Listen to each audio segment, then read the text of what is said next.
anak zaman sekarang tuh seperti itu ya. Lebih baik minta maaf daripada minta Ada minta izin tuh.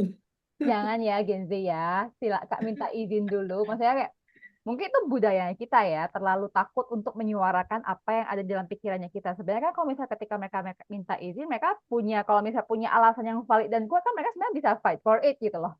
Kayak Bu itu kalau misalnya kita Iya. ngelakuin ini itu bakalan begini loh, nanti gini gini gini gini. Tapi nggak tahu sih mungkin budaya kita tuh terlalu takut disalahin ya. Kalau misalnya kayak tuh kan udah dibilang nggak bisa gitu kalian gitu kali ya. Betul. Oke, Kak Agnes bagaimana? Pernah ada pengalaman apa nggak sih yang kayak kesalahan fatalnya Gen Z kalau di kantor? Ada. Jadi ya itu tadi ya, karena Gen Z itu kan savvy banget ya, technological savvy. Dan mereka juga sangat social media fans banget ya, seperti itu. Mungkin saking sosial medianya gini, saya pernah ada beberapa, jadi ada bukan beberapa sih.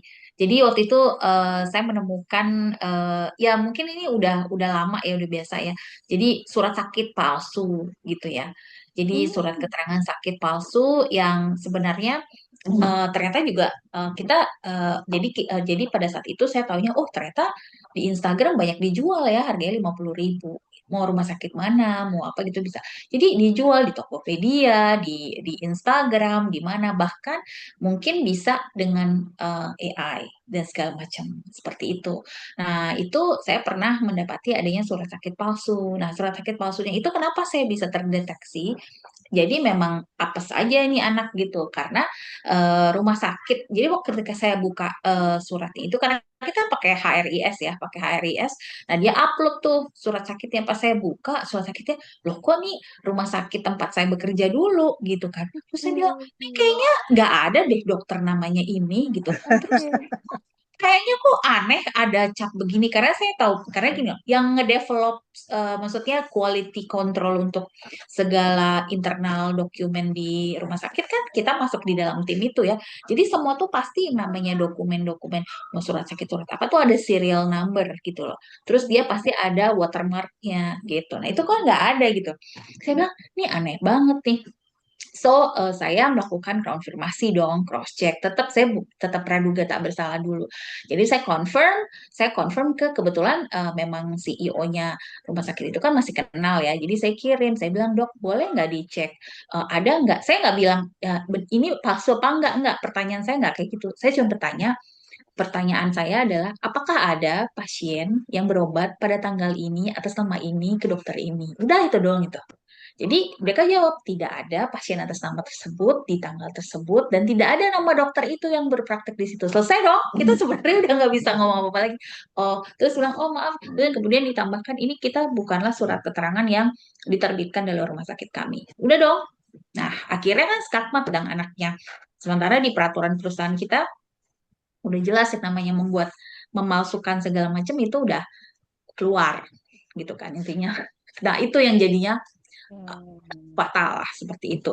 Lebih Ya kebetulan toleransi ya. kebetulan memang si karyawan ini memang memang udah ditarget nih gitu. Maksudnya nih emang performancenya udah nggak oke nih gitu. Jadi ketika ada momentum itu akhirnya ya selesailah dia gitu loh dan saya yang menyelesaikan waktu itu.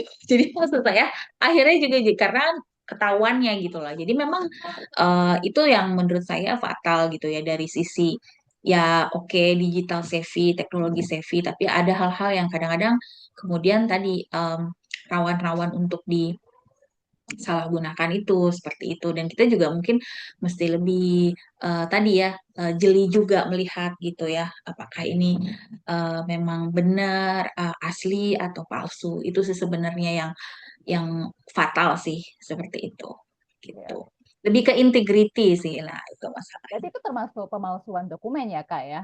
Oh iya itu masuk ke pemalsuan dokumen. Jadi pemalsuan dokumen memang itu kan ada di beberapa peraturan perusahaan yang SP3, tapi ada juga yang memang diakhiri gitu. Atau misalnya kalau memang dia selama ini udah kurang bagus konduiti kerjanya, ya biasanya udah di kita kita tidak sebenarnya kita tidak mem-PHK ya, tapi kita bilang menurut kamu kalau begini apa yang harus dilakukan? Biasanya sih karyawannya sudah malu sendiri gitu ya. Jadi dia juga udah oh ya sudah sadar sendiri gitu. Seperti itu gitu. Itu sih yang waktu itu saya bener-bener yang, duh kok sampai begini sih gitu gitu. Pikiran ya. Karena saya kalau kenapa ya? Karena kita kalau udah ngomongin integritas gitu ya, itu memang jadinya memang eh, jadi kayak pecah gitu ya. Jadi, aduh gitu langsung gitu jawabnya begitu gitu ya. Seperti itu. Oke, thank you Kak Agnes, Kak Ano, dan Kak Ci. Ini ada pertanyaan nih. Eh, Mungkin aku baca dari yang atas ya. Ada perusahaan yang mewajibkan centang biru harus aktif. Ini yang tadi nih yang kita bahas biar ketahuan kapan bacanya. Kira-kira itu melanggar HAM nggak ya menurut Gen Z? Itu ayo Gen Z-nya silakan jawab ya. Kita akan lanjut ke berikutnya. Saya Gen X juga matiin centang biru sama Lastin. Tuh Kak Tri boleh. Kemudian nih ada pertanyaan dari Gen Z. Kalau atasan bilang nih, nah ini nih, buat inisiatif. Maksudnya kita sebagai Gen Z itu disuruh ngapain ya? Ayo, gimana tuh? Kamu bikin inisiatif dong, kamu ambil inisiatif dong. Nah, itu kira-kira ngapain gitu? Apa yang harus dilakukan oleh seorang Gen Z? Boleh dibantu kakak-kakak. Siapa yang pengen menjawab duluan? Takutnya yang kayak tadi ya, minta apa lebih banyak minta maaf daripada minta izin ya, karena kamu ambil inisiatif, inisiatifnya salah gitu. Kalau kalau mungkin kalau di inisiatif itu maunya lebih proaktif maksudnya. Jadi Hmm. lebih proaktif, terus lebih proaktif dan kemudian punya ide dong sama proaktif gitu. Oke. Eh, Contoh ya, misalnya contoh nih, kayak kita kalau di perusahaan kan kita tiap tahun ada acara 17-an, ada acara apa gitu. Nah itu kebetulan nih saya juga udah saking sibuknya di kantor, jadi udahlah itu mungkin ya itu. Terus tim saya nih yang Gen Z itu dia bilang, Bu, ini udah Juli loh Bu, tanggal segini. Kita 17-an bulan depan. Ini nggak mau bikin panitia Bu, segala macam. Kita mau ada apa kayak apa bikin lomba, bikin apa segala macam gitu kepanitiaan. Kita mau. Jadi dia udah dari dia duluan. Nah, di situ sebenarnya oh iya ya, oke deh. Iya iya, ya udah deh gitu. Kalian silakan bikin panitia, nanti coba ide-idenya munculin bikin apa kayak bikin gerakan atau bikin apa inisiatif kegiatan gitu nanti dibikin proposal dibikin apa itu sih sebenarnya kalau yang ekspektasinya ya atau punya ide ya ide gagasan gitu ya kamu punya ide apa ya kalau kayak gini gitu karena kadang-kadang mungkin yang kita nih kalau yang milenial itu eh, pengen dapet yang satu insight yang mungkin lebih relevan dengan zaman sekarang gitu ya mungkin insight kita tuh ya masih relevan tapi nggak hype gitu ya seperti itu. Nah mungkin kalau Gen Z kan karena generasinya sekarang jadi lebih banyak gitu ya, ya mungkin mereka bisa nangkep gitu Bu. Sekarang tuh lagi ngetrennya begini. Misalnya kalau kita nih di kebetulan saya megang Markom juga ya di sosial media. Kalau kita lagi meeting content plan gitu ya. Terus dibilang, oke, ini bisa nggak ya gambarnya tuh dibikin slide dan segala macam. Terus kita bikin ada watermark dan sebagainya. Jadi em, itu tuh eh, akhirnya membuat kita juga jadi apa ya membuat mereka juga jadi kayak bisa merasa wah saya bisa explore nih saya bisa nah itu sebenarnya inisiatif jadi gimana eksplorasi teman-teman Gen Z itu bisa tersalurkan dan akhirnya jadi kontribusi yang positif yang pasti itu menambah poin Anda untuk promosi nantinya jenjang karir gitu. Thank you insight-nya. Thank you Kak Anas. Kalau Kak Ano atau Kak Tri ada nggak tambahan? Oke, pengalaman inisiatif mereka ya. Jadi ketika pandemi kita kan nggak boleh tuh pertemuan trainer award karena kan tuh setiap setahun sekali kita mengadakan trainer award buat mereka yang menjadi trainer di dalam perusahaan kami gitu ya. Kan setiap departemen memang diminta menunjuk trainer perwakilan gitu ya. Dan ini nanti kita kompetisikan di setahun sekali karena kami learning center. Nah, karena pandemi kita nggak mungkin trainer award di satu tempat, kita bisa ada event dulu, baru nanti terakhir ada tuh penghargaan-penghargaan kepada mereka macam-macam jenis penghargaan lah ya gitu ya. Bisa trainer yang paling kreatif dan trainer yang paling lama, misal paling senior itu juga ada lah ya. Pokok semua dapat pembagian award gitu. Nah, ketika pandemi ya Gen Z nih ngasih usulan, Bu, bisa kok kita turn award tapi by digital. Ah, gimana caranya? Nah, itu tuh inisiatif dari mereka. Seru banget. Jadi seksi acara, kita mengemas acaranya, dia yang mengubah ke dalam bentuk digital. Jadi semua para trainer ya nggak harus datang di satu tempat, ya udah di tempat cabangnya masing-masing, di office masing-masing gitu ya, kita bisa melakukan trainer award itu. Itu. Oke, berarti ya kalau misal punya itu sounding dulu ya, jadi kayak kita Hmm. langsung bisa bisa bahas ya, Bu, saya punya ini, punya itu, kayak itu berarti Ya. bentuk inisiatifnya seperti itu ya. Ah, ah, Oke, ah. Kak Arnel ada nggak? Udah cukup lah, cukup Cukup dari ya. dua contoh. Bagus-bagus. Bagus, bagus. Oke nih, nah teman-teman Gen Z, kalau misalnya pengen bertanya masih ya, kita masih open nih. Nah, kalau tadi kan pendapat para senior ya, bagaimana tanggapan Gen Z nih? Jadi gimana caranya? Oh, nah nih, jadi gimana cara ya, atau cara ngomongnya supaya kita-kita yang Gen Z bisa diterima ide-idenya dari setiap generasi? Ayo, gimana cara ngomong ke Gen X? Gimana cara ngomong ke milenial? Gimana cara ngomong ke boomer? Mungkin kalau ke milenial saya tahu, Kak Dito. Bawa data. Silakan, ini data tahun ini bulan ini. Betul, betul. Bawa data. Jadi trennya apa, berapa ininya. Jadi itu evidence kalau orang bilang. Mm-mm. Ya. Kalau ke milenial kita bawa data ya. Bu, menurut tren itu sekarang lagi zamannya ini, mungkin kita bisa bikin ini seperti itu ya. Nah, kalau Katri sama Kak Arnold gimana nih? Gimana Udah ngomong ke setuju. Katri? Setuju juga ya? Iya, Setuju. sama kuncinya by data. Jadi saya Hmm, selalu menyarankan bawalah data kalau kita mau ngomong pada atasan dan itu eh, bisa lebih apa ya, maksudnya lebih enak ya komunikasinya gitu. Hmm. lebih menunjang apa yang kita mau sampaikan kali ya, Yes. poin-poinnya gitu. Heeh. Jadi kalau dibantah sama atasan, nggak boleh, Pak, tapi kan datanya seperti ini, nanti biar kita bisa seperti ini gitu kan. Jadi atasan pasti mikir juga ya. Oh iya benar juga sih gitu. Nah, Kak Dito semoga membantu jawabannya bagaimana. Oke, nah sambil menunggu tanggapannya Kak Dito nih, boleh ya aku minta, karena kita sudah mencapai ya 8.30 sekarang, sisa 15 menit lagi, kita masih tunggu untuk question question dari teman-teman semuanya. Sambil menunggu itu, saya pengen tanya nih ke kakak-kakak semuanya, boleh nggak sih menyampaikannya masing-masing, menyampaikan satu pesan untuk Gen Z yang sedang atau akan masuk ke dunia kerja? Kira-kira apa nih yang pengen disampaikan oleh kakak? Oke. Pada prinsipnya orang kerja itu memberikan jasa apapun itu, pemikiran, tenaga, kemudian perusahaan memberi imbalan. Itu harus diingat bahwa kita harus berkontribusi terhadap perusahaan. Kalau enggak, apa fungsinya dong kita di dalam perusahaan? Semua posisi itu ada fungsinya. Kalau enggak mungkin diadakan posisi itu. Jadi kita harus berpikir bahwa kita adalah yang paling hebat di posisi kita. Jadi apapun itu kita harus mastering posisi itu, apa yang dikasih ke kita. Tadi kan ada seperti Kak Tri, Kak Agnes, saya sebagai HRD. Ya, walaupun kita nggak mengerti mengenai teknik, kita tetap harus mengerti kerangkanya, arahnya, tujuannya, hasilnya kalau nggak dilakukan dan sebagainya. Jadi tidak harus menyerah gitu.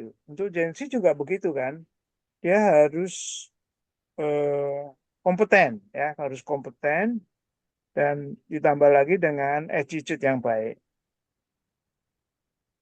Kita bisa lihat ya tadi Kak Agnes sudah menyinggung pada waktu kita bersikap waktu interview itu kita udah ketahuan oh ini orang ini punya kreativitas enggak, punya inisiatif enggak, sopan apa enggak.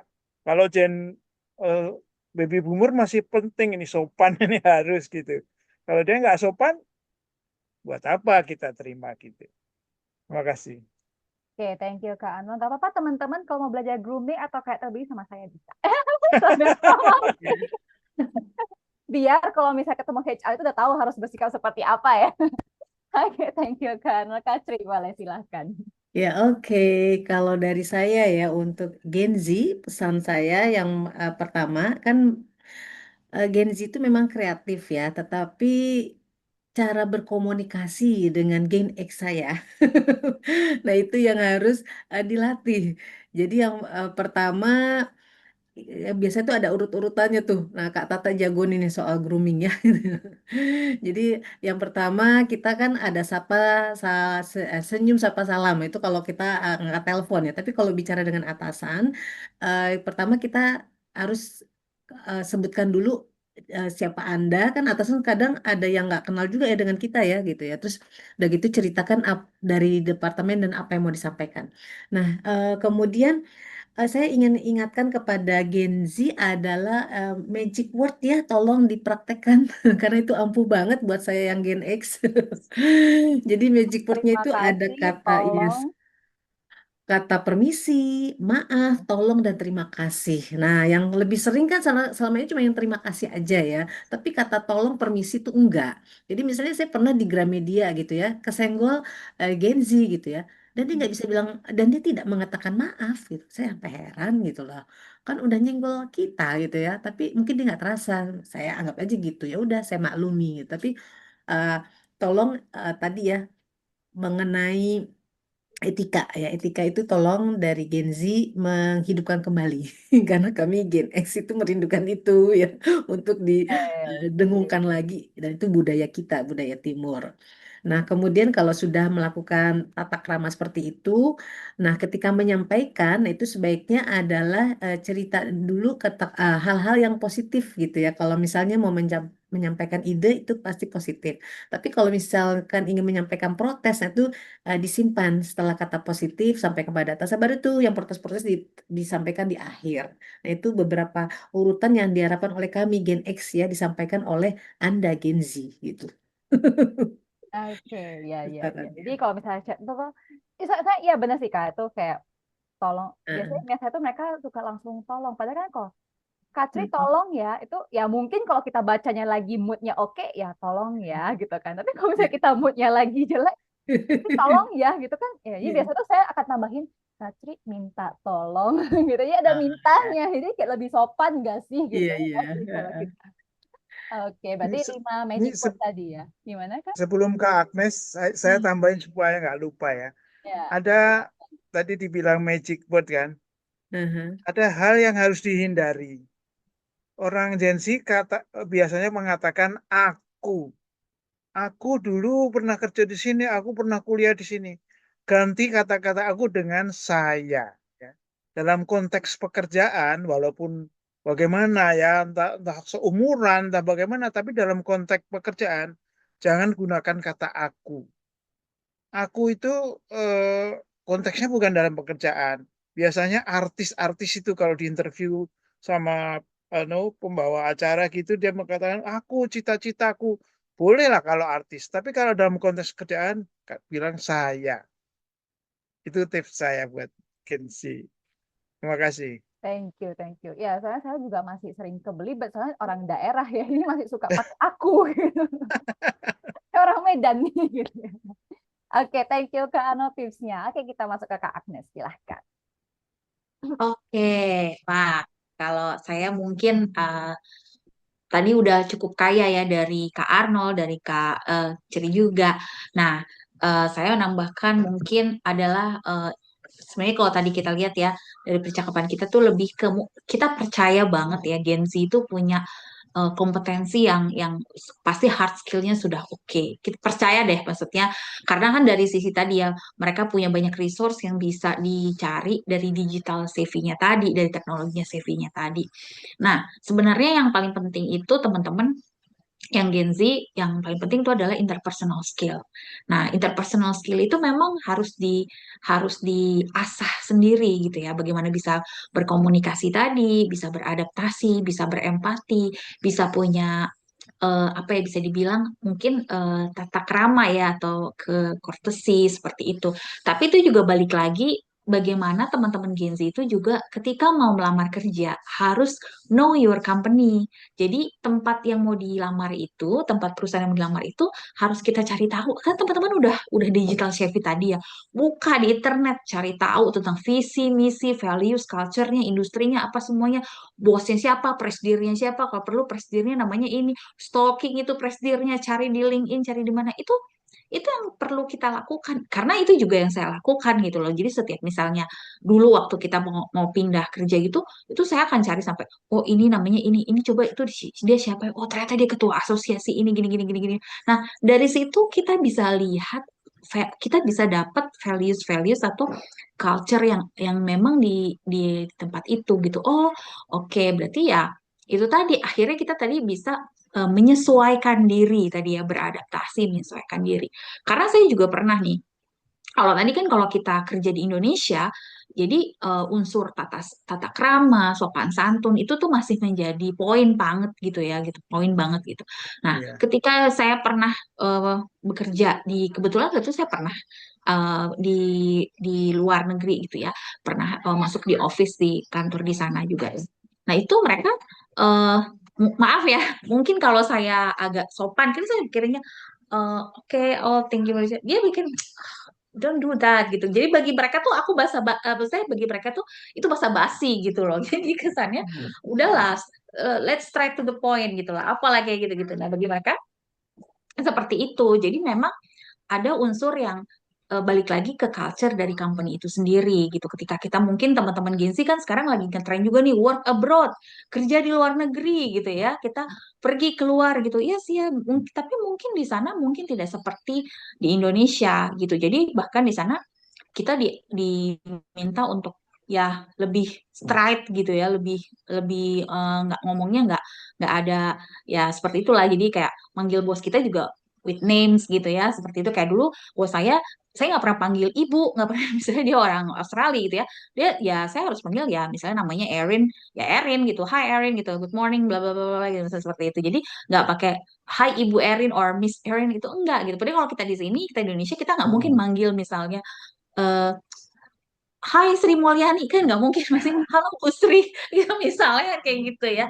Jadi memang ada tadi ya, know your company yang mau kita apply gitu ya, mau kita lamar tadi gitu deh. Jadi terus kemudian itu di mana, bagaimana ininya. Jadi mencari tahu sebanyak-banyaknya informasi dari organisasi yang mau kita lamar itu, sehingga kita bisa tadi ya, ketika kita dipanggil wawancara, kita ditanya sih apa sih yang kamu ketahui tentang organisasi ini, apa sih yang kamu ketahui tentang misalnya tentang perusahaan ini gitu. Kita bisa dengan walaupun cuma di permukaannya doang, tapi kita bisa apa HRD itu ya, kita sendiri bisa lihat oh kamu tuh ternyata punya ini ya, punya minat ya untuk di sini gitu. Sampai sebegitunya loh cari tahu tentang kita. Nah, kayak gitu, seperti itu kira-kira. Setuju sekali. Jadi ya teman-teman Gen Z cari tahu kalau misalnya mau apply kemana-mana. Karena saya juga pernah pengalaman, saya interview orang, apa yang kamu ketahui tentang perusahaan ini?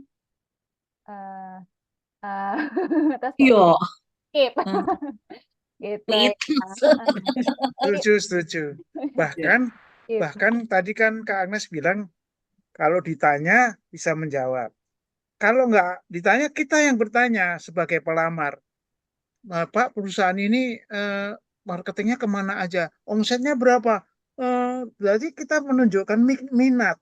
Wah, anak ini berminat sekali nih. Banyak. Padahal kita sudah tahu dari internet, padahal. Tapi kita tanyakan sebagai ekspresi minat kita gitu. Kita udah tahu ini perusahaan internasional, udah browsing macam-macam. Tapi kalau kita diem aja, dikira kita nggak tahu. Kita tanya marketing, omset, revenue, kemana aja, partnernya siapa aja, dan sebagainya. Karyawannya berapa, Pak? Gitu. Saya pernah ngalamin waktu di pabrik sepatu, itu orang ditanya, ini Adidas ini buatan mana? Tahu nggak? Perusahaan apa? Oh, apa ya, Pak? Inggris ya, Pak? Jepang ya? Nah, ya berarti dia nilainya minus gitu loh. Dia harus tahu bahwa Adidas itu Jerman gitu. Masa Adidas nggak tahu dari mana gitu misalnya. Ya, Oke. ya. Oke, thank you sama kakak semuanya. Thank you sudah bersama kita 1,5 jam. Ya mungkin untuk itu ya kepada teman-teman Gen Z tadi pesan-pesan dari kakak lintas generasi kita. Dan aku pengen tambahin sedikit. Saya pengen tambahin sedikit. Meskipun sekarang kan dunianya AI banget ya, jangan pernah sekalipun kalian mencari ya jawaban untuk menghadapi HR itu di AI ya. Jangan. Karena itu bakalan ketahuan banget dari cara kalian ngobrol, akan kelihatan. Apalagi kan HR ini kan kebanyakan orang-orang psikologi ya, kebanyakan. Dan mereka tuh bisa ngebaca kalian sincere nggak sih sama jawabannya kalian. Itu benar-benar tulus nggak sih dari kalian. Ya, teman-teman Gen Z semuanya, kalian boleh tech savvy, kalian boleh melek digital, tapi tetap harus ingat your true self ya untuk menghadapi dunia kerja, tetap harus ada dirinya kalian. Oke, thank you Kak Ano, thank you Kak Tri, thank you Kak Ana sudah meluangkan waktu untuk sharing. Sharingnya seru sekali. Ya, teman-teman kalau misalnya ada tanggapan silakan tanggapin. Tapi sebelum kita selesai, saya ingin menunjukkan event berikutnya kita. Ada SNS 5 tentang apa nih?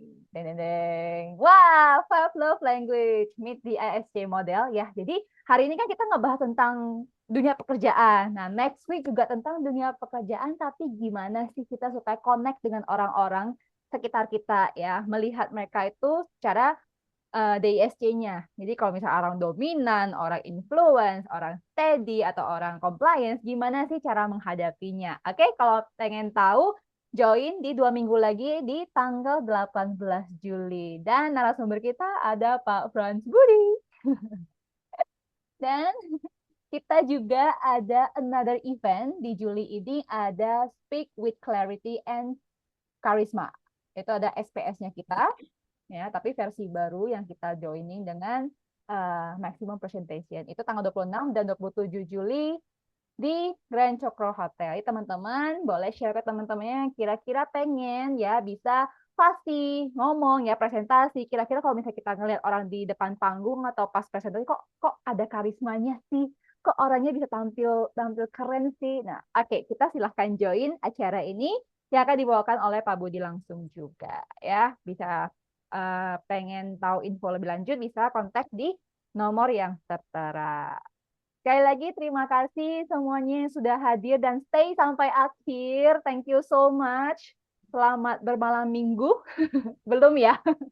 Besok ya masih kerja, Malam semangat Sabtu. bekerja ya malam Sabtu. Tapi kalau misalnya ya besoknya libur, silahkan menikmati waktu liburnya kalian. Untuk narasumbernya kita, terima kasih sekali lagi. Semoga sharing hari ini kita bisa membawa manfaat kepada teman-teman Gen Z-nya kita ya, supaya lebih tahu cara bersikap di dunia kerja. Thank you so much. Kasih. Terima Terima kasih kasih. seru, terus semangat. Thank you, thank Semangat. you. Kasih. Terima kasih teman-teman yang juga sudah Terima kasih hadir. teman-teman. Terima kasih. Ya, kok tiba-tiba jadi reset saya. Terima kasih, selamat malam. Thank you Dan so much. saya Terima stop. kasih.